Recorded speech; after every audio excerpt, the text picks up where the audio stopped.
Well, now, you probably don't need reminding, but Tony Blair is the Middle East peace envoy.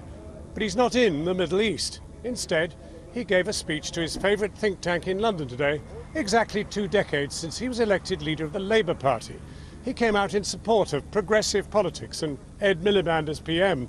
But Mr. Blair had some problems of his own, as our political correspondent Michael Crick tried to ask him some questions through a lift that was decidedly reluctant to leave. Shouldn't you be in Gaza, Mr. Blair? Shouldn't you be in Gaza? What are you doing in London rather than in Gaza, Mr. Blair?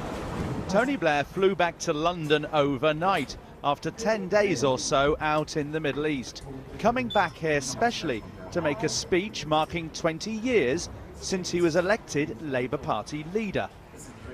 And thanks to a lift door that didn't seem to want to close, he couldn't avoid further questions. Shouldn't you be in Gaza rather than celebrating 20 years?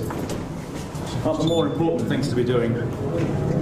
Mr. Blair's 2 trips to Gaza came 5 years ago, but he's not popular with the Hamas regime because of his close ties both with Israel and now also with President Sisi of Egypt.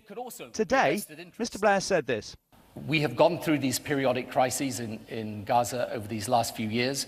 We have never managed to put in place a long-term plan for Gaza. This time, when hopefully soon we will get an end to the violence, we've then got to use the same energy that we have brought to trying to end the violence.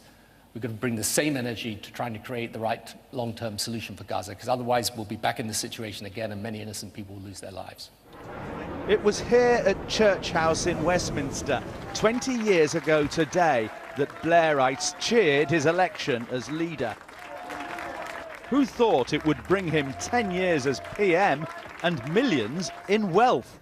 He was asked about that. I mean, I have to say that the reports of my wealth are greatly exaggerated.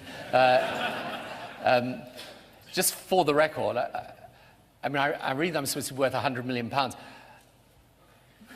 Cherie's kind of asking where it is in that case. I'm not worth that, a half of that, a third of that, a quarter of that, a fifth of that, and I could go on. Actually, so something less than 20 million. But that, he says, helps him do the Middle East job unpaid. Are you going to be going back to Gaza? If things improve in Gaza, I understand, he could be back in the region within days. Michael Crick, Channel 4 News, Westminster.